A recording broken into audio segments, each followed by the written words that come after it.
අපිට අවශ්‍ය අපි ඒක අපේ ප්‍රතිපත්ති ප්‍රකාශය තුලත් කියලා තියෙනවා මේ පවතින අධ්‍යාපන ක්‍රමය මේ විදියට මීට වඩා ටිකක් හොඳට ගෙනියන්න නෙවෙයි. මොකද මේ අධ්‍යාපන ක්‍රමය ගැලපෙන්නේ නැහැ අද. රයිට් මේක දරුවන්ටත් බරක්, ගුරුවරුන්ටත් බරක්, දෙමව්පියන්ට ඔක්කොටම වඩා බරක්, විශේෂයෙන් අම්මලාට තමයි ලොකුම කරදරේ. හරි? ඉතින් ඒ නිසා දරුවන්ට බදයක් නොවන, පවුලට බරක් නොවන අධ්‍යාපන ක්‍රමයක් අපිට ඕනේ.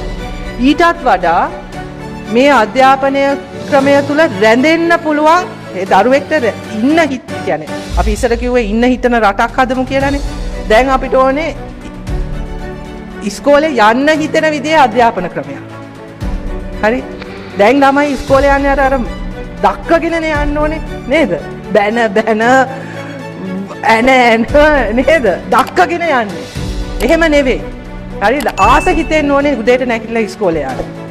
එහෙම පාසලක් අපිට අවශ්‍යයි. ඒ ඉගෙන ගන්න දේ තුලින් දරුවෙක්ගේ ලෝකය විවෘත වෙන්න ඕනේ.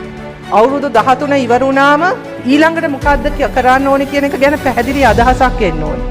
ළමයෙක්ට තේරෙන්න ඕනේ ඒ අවුරුදු 13 තුල ළමයාගේ හැකියාව, ළමයාගේ රුචිකත්වය හඳුනාගෙන ඒ හැකියාවයි රුචිකත්වයයි අනුව යන්න ඕන මාර්ගේ හැදෙන්න ඕනේ.